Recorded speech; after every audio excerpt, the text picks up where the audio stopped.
I1 व I2 की गणना करनी है। क्या करनी है? I1 व I2 की गणना। ठीक है, अब डायग्राम में मैंने तुम्हें बताया कि जैसे यहाँ पर जो बड़ी बैटरी होती है धारा हमारी वहीं से चलती है। ठीक, तो यहाँ पर ये 2 वोल्ट है और यहाँ पर क्या है 1 वोल्ट, पास नंबर 1 पास नंबर 2। तो यहाँ पर जो करंट जाएगा हमारा कहाँ जाएगा? ये बड़े सेल से चलेगा। कौन से? बड़े सेल से। तो यहाँ पर इसकी जो धारा होगी वो क्या हो जाएगी? I1। अब ये धारा जो घूमते घूमते आएगी कहाँ आएगी? इसमें आएगी और यहाँ पर ये धारा I1 और फिर यहाँ पर इस वाले कॉस में देखिए जो बड़ी बैटरी कौन सी है? 3 वोल्ट की। तो यहाँ से धारा कौन सी है? I2। अब ये I2 जो इस तरफ से होते हुए ये कहाँ जाएगी? इसमें। अब एक धारा तुम्हारी I1 यहाँ जा रही है तो एक दूसरे कैसे हो गई? अपोजिट। कैसे हो गई? अब देखिए हम यहाँ पर क्या करेंगे कि बंद पास ए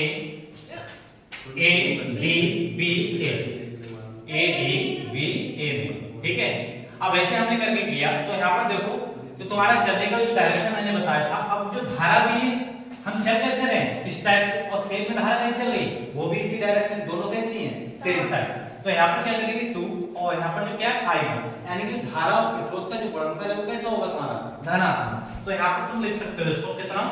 2I1 प्लस, अब यहाँ पर आगे देखो इस वाले में आ जाओ, यहाँ पर कितना 1 ओम और क्या है I1, तो इसे लिख लोगे आप लोग I1 × 1।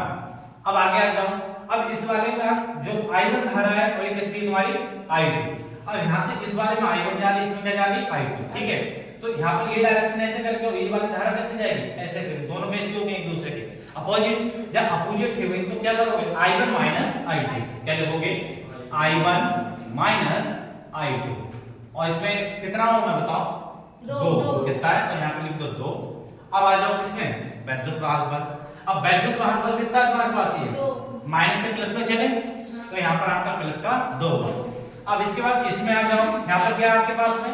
प्लस से माइनस, तो आपका माइनस लेंगे प्लस का लेंगे? माइनस का लेंगे, तो यहाँ पर कितना आ जाएगा? 1। बात क्लियर है यहाँ पर? अब इसको देख लो, ये 2I1 आ गया तुम्हारे पास प्लस, यहाँ पर क्या लिखो? कैपिटल I लिखो यहाँ पर। ठीक है, कैपिटल I, ये तुम्हारा क्या हो गया? 1I1। ठीक है, इससे भी कैपिटल लिखो। अब यहाँ पर देखो तुम्हारे पास ये 2I1, यहाँ पर कितना हो गया तुम्हारे पास? ये भी I1 है क्या? हाँ I1 है। इसके बाद माइनस ये 2 से इसमें मल्टीप्लाई करो कितना हो जाएगा? माइनस का 2I1 और प्लस 2I2 और बराबर 2 में से 1 गया 1। ये बात समझ में आई कि नहीं? इसके बाद नेक्स्ट क्या करोगे? 2I1 और I1 कितना हो गया? देखो ये माइनस का 2I1 और एक हमारा प्लस का, तो ये तो चला ही गया इससे। यहाँ पर क्या बचा तुम्हारे पास? I1 माइनस वो प्लस 2I2 और बराबर कितना? 1। ये समीकरण बनी तुम्हारी। यहाँ पे समझ में आया? अब इसके बाद दूसरा पास देखो कौन सा? ये वाला। जब इस वाले को देखेंगे तो यहाँ पर क्या करो? D धारा कहाँ चल रही है हमारी? यहाँ से चल रही है, तो D C B D। तो यहाँ पर लिखो बंद पास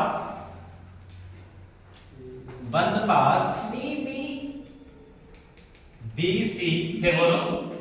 DCBD। अब इस टाइप से करेंगे तो यहाँ पर देखो गौर से जरा, हमारी जो धारा का जो चलने की डायरेक्शन है यहीं से तो गई है, और यहाँ पर धारा कितनी तुम्हारे पास? I2। तो यहाँ पर क्या लिखोगे आप लोग? 3I2। अब क्या लिखोगे बताओ? प्रोडक्ट कैसा होगा? प्रोडक्ट कैसा होगा? धारा और प्रतिरोध का धनात्मक या ऋणात्मक?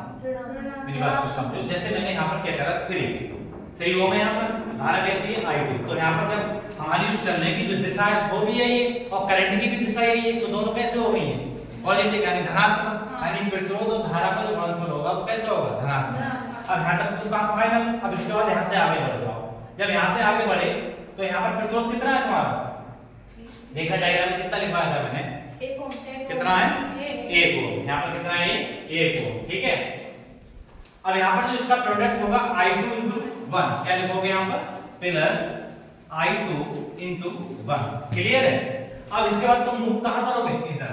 ये दोनों दूसरे के कैसे हो जाएंगे? अपोजिट है यार, कैसे होगी बताओ? यहाँ पर क्या हो जाएगी? प्लस। क्या हो जाएगी? प्लस। ठीक है, क्योंकि हमारी चलने की दिशा तो कैसे भी चेंज नहीं होगी। तो यहाँ पर आप लोग लिखोगे, अब इसमें कितना होगा बताओ? 2। और यहाँ पर क्या लिख दोगे? बोलो क्या लिख दोगे? I2 - I1। I2 - I1। और वोल्टेज देखो यहाँ पर क्या हो जाएगा बताओ? यहाँ पर कैसे लिखेंगे? माइनस से प्लस, यानी ये 2 हो गया 3। अब इससे आगे बढ़ जाओ, कहां रुक जाओगे? हम एक पॉइंट पे, तो कैसा हो गया ये माइनस। सॉल्व करो इससे, कितना लिखेंगे 3i2 और i2 कितना देखो 3i2 प्लस ये कितना हो गया i2, या क्या लिख दोगे तुम लोग बोलो प्लस 2i2, फिर क्या लिखोगे माइनस 2i1 और बराबर कितना 2। अब देखना कि 2i1 किसी से कट रहा है क्या, नहीं कट रहा है, तो 2i2 i2 i2, अब यहाँ पर 2 और 3 कितना 5 और ये कितना हो गया 6i2 और यहाँ पर क्या लिख दोगे आप लोग माइनस 2i1 और बराबर कितना 2। अब इस समीकरण में पूरी पे 2 से भाग कर दो, क्या करोगे 2 से भाग करने पर, 2 से भाग करने पर, भाग तो कर रहे हैं क्योंकि सभी वेरिएबल ऐसे हैं कि 2 से डिवाइड करने में कहा कट रहे हैं, तो यहाँ पर लिखो 3i2 माइनस i1 बराबर कितना 5।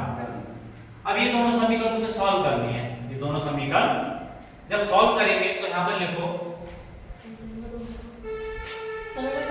समीकरण, इसको 2 बना दो, समीकरण 1/2 से, समझ रहे मेरी बात को, समीकरण 1/2 से, ठीक।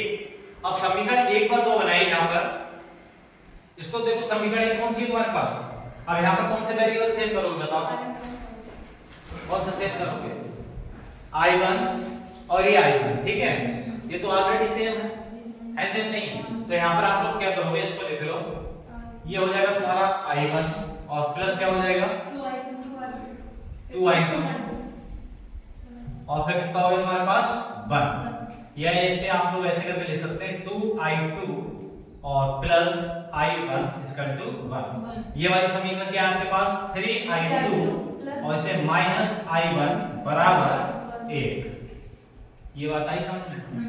अब देखना कि i1 से i2 खत्म हो जाएगा, ये कट गया, तुम्हारे पास कितना हो चाहिए 5i2, 5i2 विपरीत चिन्ह है ना, तो यहाँ पे जोड़ लिया और एक और एक कितने हो गई 2, तो i2 की जो वैल्यू आएगी वो कितनी आ जाएगी तुम्हारे पास 2/5 और 5 से डिवाइड कर दो कितना 0.4 है, कितना हो गया 0.4 एम्पियर।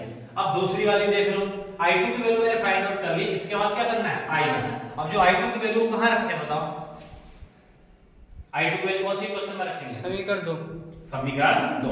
अब समीकरण 2 कौन सी है तुम्हारे पास ये वाली है, तो यहां पर लिख दो 3i2 minus i1 equal to 1, तो 3i2 की वैल्यू कितनी है अपने पास बोलो 0.4 माइनस i1 बराबर 1, ठीक है। अब 4 की कितना हो गई 12, तो यहाँ पर लिख दो तुम लोग 1.2 माइनस i1 बराबर 1, इसको थोड़ा सा यहाँ लिख देते हैं, ठीक है। अब यहाँ पर क्या हो जाएगा माइनस i1 बराबर 1 माइनस, अब ये तुम्हारे पास 1.2 है वो किधर जाएगा इधर जाएगा, जब इसको तुम लोग घटाओगे तो कितना बच रहा है बताओ 0.2 बचा, और वो भी क्या आएगा माइनस का, माइनस माइनस कैंसिल हो गया, तो i1 की वैल्यू कितनी हो गई 0.2, ये हमारा सवाल कंप्लीट हो गया, ठीक है, नोट कर लो आंसर।